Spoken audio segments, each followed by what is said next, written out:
Hello students, welcome. I am Dr. Mani Soni, your dermatology faculty at PrepLadder, and today I am here to speak about the strategy for NEET PG 2023.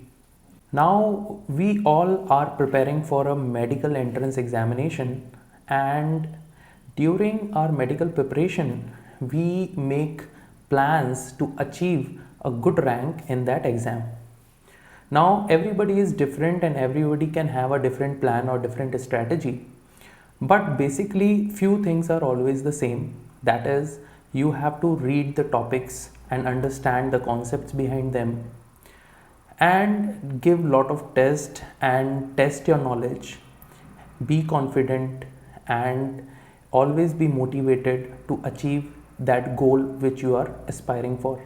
Now in this strategy you can choose any strategy whichever you like many seniors of yours will tell you how to approach to these exams.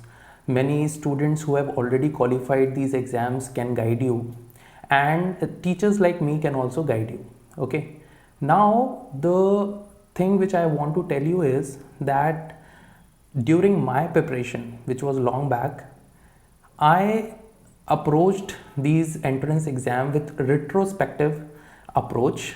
That is, instead of reading any topic first, I used to do the MCQs of that topic. So I'm going to share my experience and how I prepared for the entrance exam. So if you like this strategy, you can go ahead with this.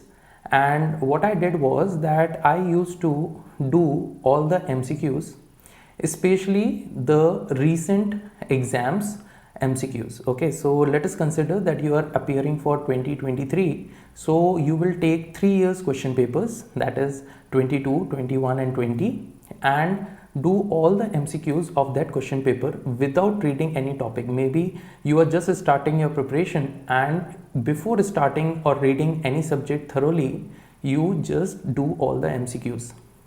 Then you go to that particular subject which you want to read. Okay, so what happens is that when you do MCQs first before reading that topic, at least you have a basic idea that where the questions are being asked from, what is the mindset of the examiner when he was asking that question.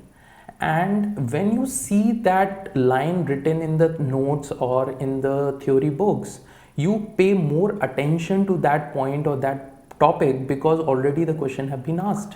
Okay, so this is how it becomes very important, and you pay more attention during reading to those topics, and those topics become strong, and those are the topics which are repeatedly being asked in the exams. Okay, so this is known as retrospective approach, and that's why I always advise my students that you should always and always give all the test. Okay, so whether it is a grand test or a subject test or any test for that matter, you should always give those tests. Now how these tests help? Actually these tests are very helpful because when you give grand test, and let us consider that you have not prepared any subject properly and you appear in the grand test, the problem is that most of the questions you don't know and you answer them wrong, and this can demoralize you obviously. But at least you know that from which topics the questions have been asked and where you have made the mistake, or there were some topics which you knew still you made the mistake. So you will go back and see that why the question was asked, from where the question was asked, and why you did wrong, and what you can do to make it correct. Okay, so when you analyze yourself and when you read these topics again, then you will come to know that yes, this was the mistake which I did and this is the correct answer. And then you read about that topic, and then you don't forget that topic because you have already done once wrong. So if that topic is asked next time or that question is asked next time, you will be able to do it correctly. So it is very important to give all these tests, and obviously these tests make you well versed with the question pattern and it give you the capability to sit for that period, that is 3.5 hours, and you know that whether you are able to complete the questions in that particular specified time period or not. Okay, so I would suggest that whenever any test is conducted, whether it is grand test or subject test, you should keep on giving these tests and you should keep on doing these MCQs on regular basis, okay, whether you have read the topic or not. Now the second part to this is that once you have done these MCQs, then you should thoroughly read that specified topic or the theory notes, whichever you are following, whether you are following any guide or book or notes, you should read that thoroughly. And then comes the third part, that whatever time you have given for reading, you are going to forget some of the portion, okay. So that is a normal phenomena and that is going to happen, and sometimes the students become very worried that sir padhte to bahut hain, bhul jate hain, but that is a normal thing that happens with everybody. So you are going to forget that, okay. So the third point comes here is that you have to revise. So always keep some time for revision, okay.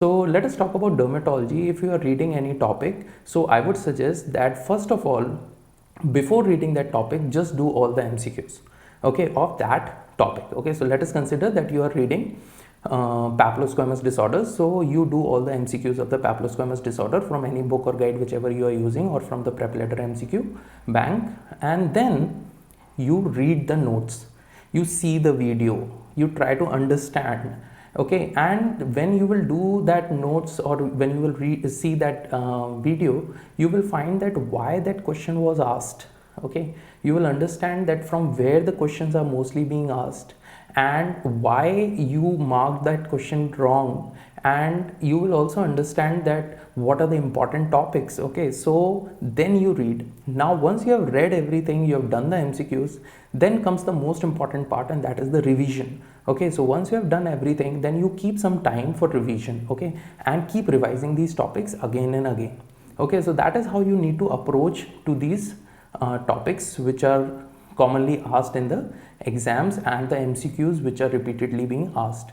When you're reading, when you're revising, keep some time for relaxing also. So those are the 3 R's which I want to tell you, that is read, revise, which is very important, and relax also, okay. So keep some time for relaxation also. Sometimes you keep on reading for many hours in a day, and so those hours becomes unproductive because you are continuously reading but you are not understanding the things. So take small periods of 45 minutes or 1 hour or 1.5 hour, read for that period, and then give break, relax for some time, keep calm, you know you can do it, and just keep yourself self-motivated, and after 15-20 minutes you can again go back to your seat and you can again study for 1 hour, okay. So that is how you need to keep on studying on the regular basis.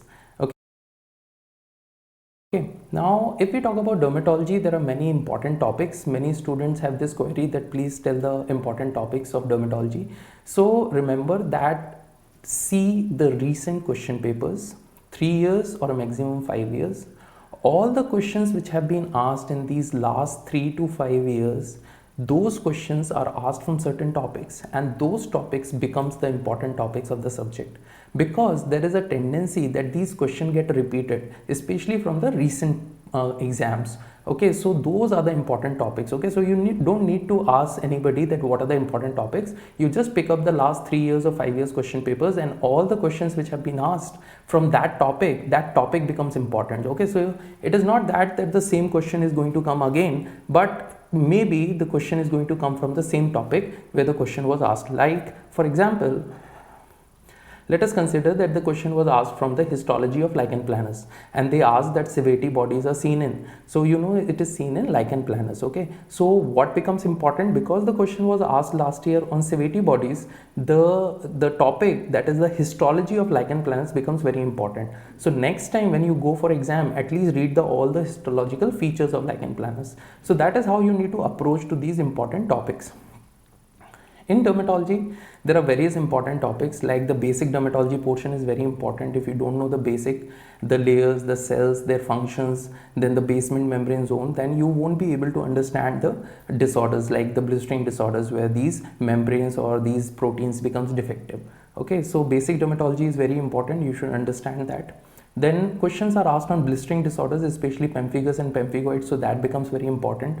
On infections, questions are asked like bacterial, viral, fungal infections. Then sexually transmitted infections are also very important. So sometimes questions are asked on this syphilis or gonorrhea or the treatment of these disorders. Then the questions are sometimes also asked on the papillosquamous disorders like pityriasis rosea, lichen planus.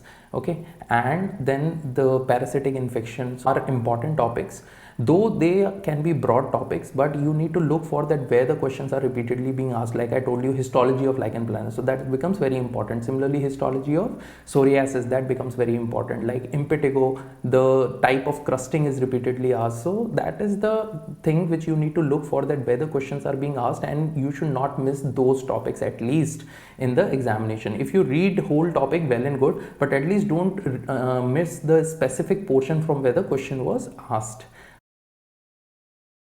Okay, now sometimes students, they feel that they are missing out if they don't know the recent updates. Okay, so remember that if 100 questions are asked, among those 100 questions, 90% of the questions will be from the core subject. Okay, maybe 5 to 10% questions may be asked from the recent topic or the recent updates. Okay, but that is not very important that you should run after them. If there is some specific recent update, well and good, you can go ahead with that. Okay, but just for the sake of few questions which are being asked on the recent updates, you should not forget the 90% of the core subject and give more emphasis on the recent topics. Like if you have allotted that I am going to study dermatology for 3 days, okay, so you don't waste whole day in the recent updates and recent things discovered in the dermatology. Okay, so you have to give the time proportionately. Okay, so if there are 5% of the questions which are going to come from the recent update, then among the allotted time you just have to spend 5% of the time. Okay, so I would like to summarize the strategy in just 3 alphabets, that is R, R and R. So just remember 3 R's. You have to read a lot, read carefully, read and understand the topics, understand the conceptual things, and after reading, give a lot of emphasis to revision. Always keep time for revision. If you don't revise, you are going to forget most of the portion which you have read, and don't forget to relax in between, keep calm, and you will be successful. Thank you very much.